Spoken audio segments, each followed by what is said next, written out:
Welcome to the deep dive. Today we're tackling, well, a really pressing global issue. Is the growing scarcity of fresh water going to lead to conflict?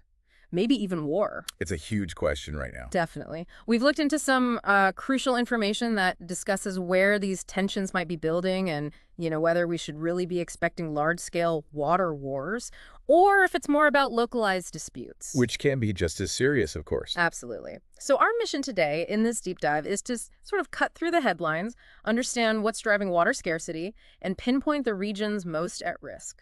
Sound good? Let's get into it. What's immediately striking, I think, is just the sheer scale of this potential crisis. Yeah.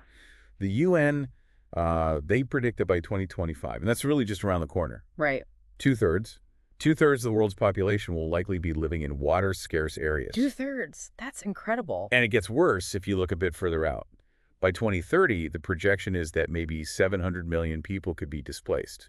Simply because they don't have enough water. I mean, think about that. Yeah. Having to move or, potentially fight for the most basic thing you need to survive. 700 million people. It's almost impossible to comprehend that scale. Okay, so let's just underline this. Water.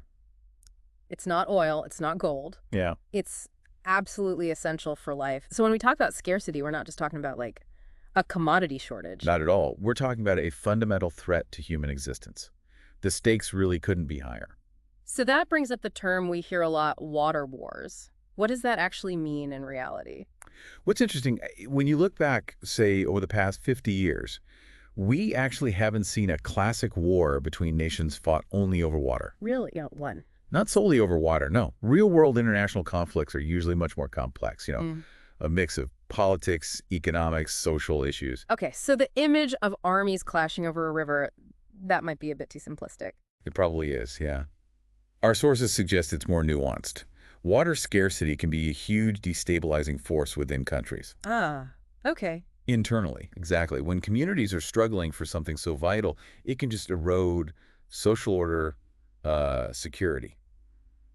And that can lead to internal conflicts. Which could then spill over borders. Potentially, yes. So it's less about, state versus state directly fighting over water rights and more about these wider security problems that scarcity creates. That's a really important distinction to make. So if we're looking for potential hotspots, then where should our focus be? Where are these? What did the source call them? Hydropolitical interactions. Yeah, that's the term. Basically, where water and politics collide. Right. Where's that most likely?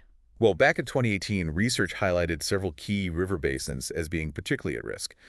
Places like the Nile, the Ganges-Brahmaputra, the Indus, the Tigris-Euphrates, and even the Colorado River in the U.S. And what makes those basins stand out? The big thing is they're all transboundaries. They flow through multiple countries.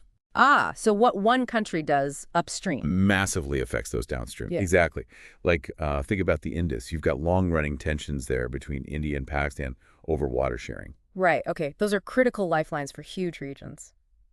Let's maybe zoom in on one example you mentioned that's highlighted in our info, Sudan, where the blue and white Niles meet. What's happening there? Yeah, Sudan is a really stark and quite tragic example of how water stress can fuel conflict. Historically, too, right? Oh, absolutely. Competition over the Nile Valley goes way back. Ancient disputes between Nubia and Egypt even. Wow. But much more recently, the lack of both water and usable farmland has been a major driver of violence between communities. Like in Darfur. Exactly. Yeah. The conflict in Darfur, starting around 2003, I mean, the estimated death toll is horrific, maybe 200,000 people. And it's deeply, deeply intertwined with this fight for resources. 200,000, that's just, yeah. And it's not just historical echoes. Are there more recent examples? Oh, yes. In the early 2000s, there was significant fighting in Sudan's dry dock port region. It was mainly between nomadic herders and settled farmers. And water was a factor. A major factor. Huh. Climate patterns were changing, resources were getting scarcer, competition ramped up. It wasn't the only reason for the violence, of course, but scarcity was undeniably a key trigger.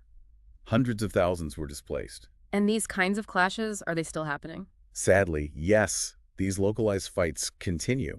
It really highlights how access to water is just fundamentally linked to land value, to survival, especially for rural communities. It really drives home that these aren't just abstract theories. It's real people, real livelihoods at stake. Precisely. And the big worry, I guess, is that climate change could just pour fuel on this fire globally, right? Yeah. Amplify these local conflicts everywhere. That's exactly the concern, which brings us neatly to a major international flashpoint happening right now, the Grand Ethiopian Renaissance Dam, the GEA. Ah, yes, the GERD. That's constantly in the news. It's on the Blue Nile in Ethiopia. That's right. And it's a really significant ongoing dispute. So what's the core issue there? Ethiopia wants power, Egypt wants water. Is that too simple? That's the gist, but the scale is immense. For Ethiopia, the GERD is potentially transformative. It's this huge hydroelectric project. Plant capacity is 6,000 megawatts. Wow, how much is that? That's like the 6 nuclear power stations. It'd be the biggest dam in Africa. Yeah. Think reliable electricity, industrial development, jobs, a potential game changer for their economy. Okay, huge potential benefits for Ethiopia. But then there's Egypt. Right, and Egypt depends almost entirely on the Nile for its water, like nearly all of it. Yeah. Any big reduction in that flow, it could be devastating for their farming, their industry, just daily life for millions. They often call the Nile their lifeline, don't they? And the Blue Nile, where the dam is, provides something like 85% of Egypt's total Nile water. That's the figure, yeah. So you can see why Ethiopia's development plans feel like an existential threat to Egypt's water security. Absolutely. So what's been happening? Egypt's been trying to stop it. Well, since construction started back in 2011, yes, Egypt has actively tried to halt or influence the project. There were even reports back in 2013, I think, about military options being discussed. Seriously, military options. They were downplayed later, but it shows the level of concern. But then in 2019, Ethiopia's president basically said very firmly that no force could stop the dam being completed. So where are we now? Is it built? The dam structure itself is largely complete. The really critical phase now, and for the next few years, is filling the massive reservoir behind it. Ah, okay. Yeah. How long does that take? It could take anywhere from 5 to 10 years, maybe longer, depending on rainfall. Yeah. And during that time, Ethiopia has to hold back a vast amount of water. Which means less water flowing downstream to Egypt. Exactly, especially during dry years. This filling period is seen as a time with the highest potential for conflict. So these next few years are really crunch time. Ethiopia needs to fill it. Egypt fears a drought. That's the tension, precisely. And what's fascinating and also worrying is how climate change weaves into all of this. How so? Well, basic physics, right? Rising global temperatures mean more evaporation. Sure. It disrupts established weather patterns, so you might get more intense rain in some places, but also more frequent and severe droughts in others.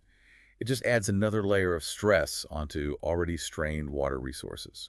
And like we talked about with Sudan, this isn't some far-off future problem. No, not at all. Our sources emphasize that many farming communities, particularly in parts of Africa, are seeing major shifts in rainfall right now, today. And that's directly feeding into conflict? It seems to be, yes, contributing to clashes over dwindling water sources at that very local level. Climate change isn't just coming, it's here, and it's acting as a conflict multiplier in vulnerable areas. Okay, so the picture seems quite grim in places, but is conflict inevitable? Well, that's the important counterpoint. It's crucial to keep perspective. History actually shows that cooperation, not war, has been the more common response when societies face water crises. Oh, really? That's somewhat reassuring. It is. I mean, even with all the tension around the Nile Dam, we haven't seen a full-scale war erupt, at least not yet. Right, not yet. But you're saying the underlying pressures are still building?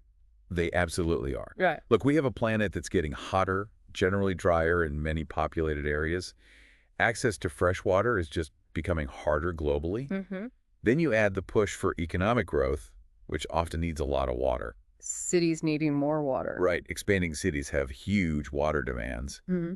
And then layer over all of that the unpredictable impacts of climate change. You've got this convergence of really powerful forces putting immense pressure on water. So the argument is that these combined pressures might push things towards more extreme measures in the future, measures to secure water that maybe weren't considered before? That seems to be the underlying concern, yes. The future might look quite different from the past in this regard. Okay, so let's try and pull this together from our deep dive today. It seems like large-scale water wars between nations haven't really been the norm, historically anyway. Right, that direct conflict is rare. But localized conflicts within countries over water and these really significant international tensions like we see in Sudan or the Nile Basin, those are very real present dangers. Absolutely. And climate change is like a major catalyst, right? Making scarcity worse, Yeah. intensifying the competition. Definitely. But it's also vital to remember, as you said, that cooperation is still possible, and it's often been the way these things are handled. It's often been the default, yes. Which leads us, I think, to the final thought for our listeners. Yeah. Given all these mounting pressures, climate change, population growth, development needs, what kind of innovative solutions, what collaborative strategies are going to be most critical, to prevent these tensions from boiling over into wider, maybe more devastating conflicts in the years ahead? That's the crucial question, isn't it? How do we navigate this? It really pushes us to think beyond just the headlines about conflict and towards, well, actual solutions for managing this essential resource.